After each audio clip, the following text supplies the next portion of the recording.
Ya Allah, Ya Allah, Ya Allah, Ya Allah, Ya Allah, Ya Allah, Ya Allah,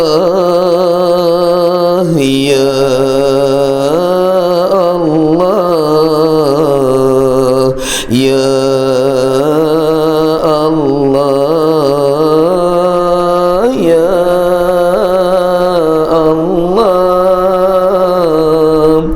Ya Allah,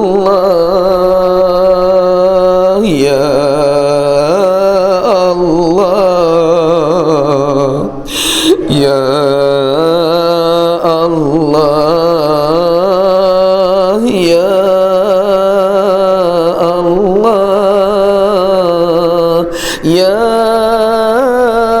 Allah, Ya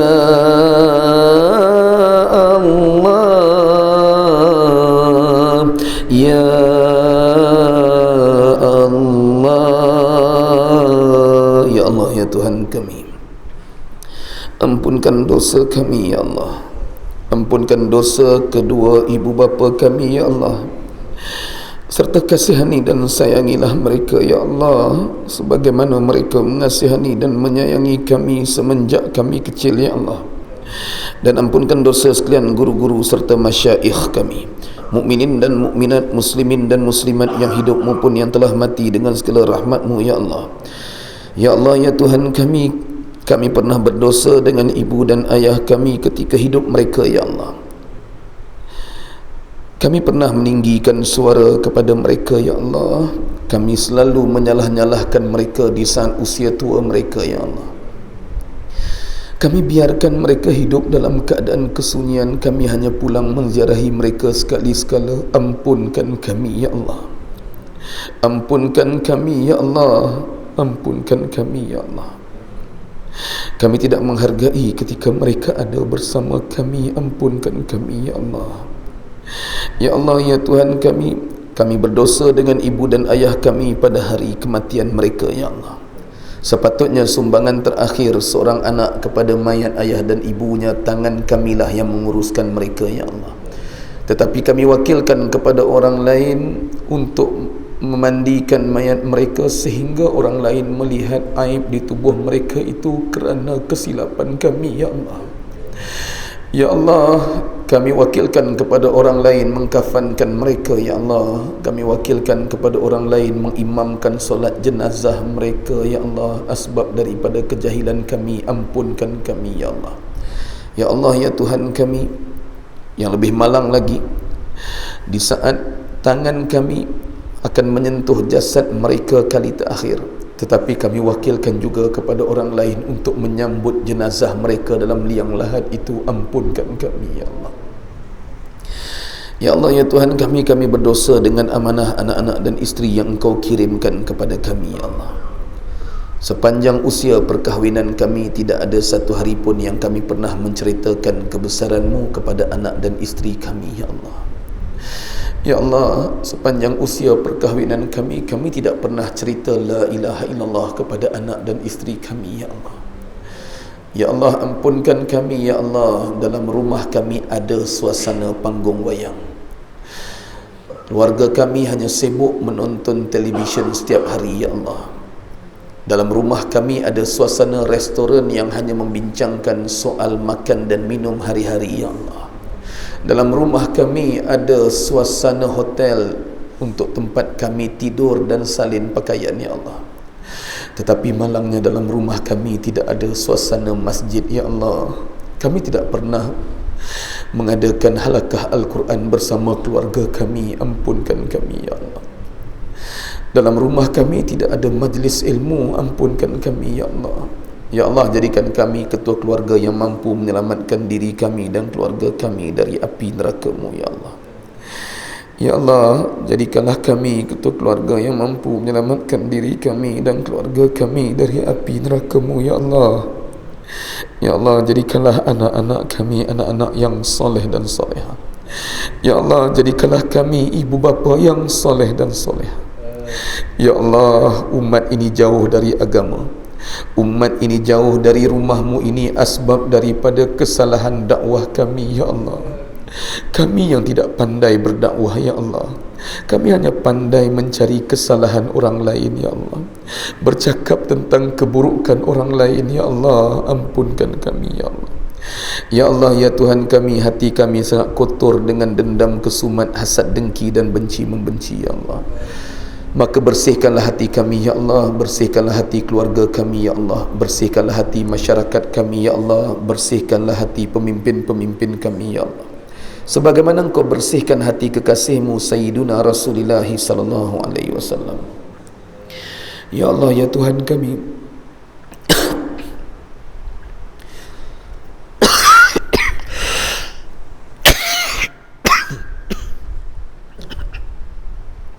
ya Allah, ya Tuhan kami, hati kami sangat keras dengan takabur dan sombong serta ego kami, Ya Allah. Hati kami sangat keras untuk mengalirkan air mata taubat kami kepadamu, Ya Allah. Maka lembutkanlah hati kami, Ya Allah. Lembutkanlah hati keluarga kami, Ya Allah. Lembutkanlah hati masyarakat kami, Ya Allah. Lembutkanlah hati pemimpin-pemimpin kami, Ya Allah, sebagaimana Engkau lembutkan besi kepada Nabi Daud AS. Ya Allah, pilihlah kami untuk menjadi hamba-Mu yang mampu menangis setiap hari, Ya Allah, menangisi dosa-dosa silam kami, Ya Allah. Ya Allah, kami adalah hamba-hamba pemarah, Ya Allah. Kami saling benci membenci antara satu dengan yang lain, Ya Allah, sehingga ada di antara kami yang sanggup memutuskan silaturahim asbab daripada perbezaan ideologi politik di antara kami, Ya Allah. Ampunkan kami, Ya Allah. Maka sejukkanlah hati kami, Ya Allah. Sejukkanlah hati keluarga kami, Ya Allah. Sejukkanlah hati masyarakat kami, Ya Allah. Sejukkanlah hati pemimpin-pemimpin kami, Ya Allah, sebagaimana Engkau sejukkan api kepada Nabi Ibrahim AS. Ya Allah, ya Tuhan kami, ketika kami sujud kepadamu, Ya Allah, jadikanlah hati dan nafsu kami juga sujud kepadamu, Ya Allah. Apabila kami bangun dari sujud itu, biarkanlah hati dan nafsu kami terus sujud kepadamu hingga ke akhir hayat kami, Ya Allah. Ya Allah, ya Tuhan kami, jadikanlah mata kami mata yang sentiasa sujud kepadamu, Ya Allah, sehingga hari ini mata kami masih melihat yang haram. Ampunkan kami, Ya Allah. Ya Allah, jadikanlah telinga kami telinga yang sentiasa sujud kepadamu, Ya Allah, sehingga hari ini telinga kami masih mendengar umpat dan fitnah, Ya Allah.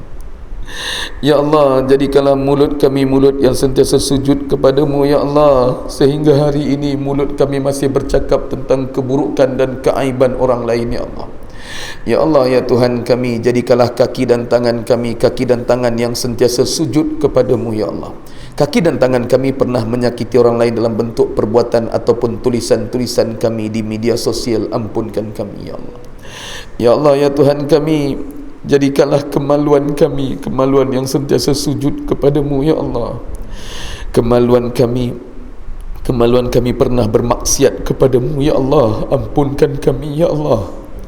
Ya Allah, ya Tuhan kami, kami tidak mampu menzahirkan iman kami di saat kami beribadat di hadapan orang ramai, Ya Allah.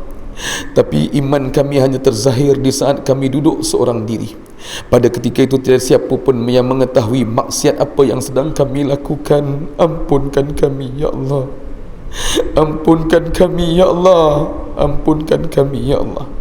Ya Allah, ya Tuhan kami, jika Engkau takdirkan hari ini menjadi yang terakhir untuk kami, pada hari ini kami maafkan segala kesalahan muslimin dan muslimat terhadap kami. Mereka yang pernah menzalimi kami, Ya Allah, mereka yang pernah menipu duit kami, mereka yang pernah sebarkan fitnah ke atas kami, mereka aibkan kami, mereka hancurkan maruah kami. Kami sangat malu, Ya Allah, memandang wajah mereka pun kami tidak mampu, Ya Allah, kerana kebencian yang sangat menebal, Ya Allah. Maka malam ini kami maafkan mereka, Ya Allah. Tukarkanlah kebencian itu dengan doa dan kasih sayang kami untuk mereka, Ya Allah. Ya Allah, Maruah kami hancur ya Allah. Kami sangat malu dan benci kepada mereka. Malam ini kami maafkan mereka ya Allah. Tukarkanlah kebencian itu dengan doa dan kasih sayang kami untuk mereka ya Allah. Ya Allah, jika Engkau takdirkan malam ini menjadi yang terakhir untuk kami ya Allah, matikan kami dengan kesudahan yang baik dengan kalimah la ilaha illallah Muhammadur Rasulullah. Jangan Engkau matikan kami dengan kesudahan yang buruk ya Allah. Matikan kami dalam keadaan sujud kepadamu ya Allah. Matikan kami dalam keadaan bertaubat kepadamu ya Allah. Matikan kami di jalan dakwahmu ya Allah. Ya Allah, berilah hidayah kepada kami dan kepada seluruh penduduk di kawasan ini ya Allah. Ya Allah, datangkanlah nusrah bantuanmu kepada madrasah-madrasah kami ya Allah. Ya Allah, tidak ada yang lebih berharga dalam hidup kami melainkan di saat Engkau ampunkan segala dosa kami ya Allah. Terimalah taubat kami ya Allah. Terimalah penyesalan kami ini ya Allah.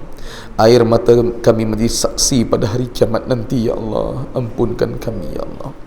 Rabbana atina fid dunya hasanah wa fil akhirati hasanatan wa qina adzabannar. Wassallallahu ala sayyidina Muhammadin wa ala alihi washabbihi ajma'in. Subhanaka rabbil izzati amma yasifun wa salamun ala mursalin walhamdulillahi rabbil alamin. Taqabbalallahu minkum. Assalamualaikum warahmatullahi wabarakatuh.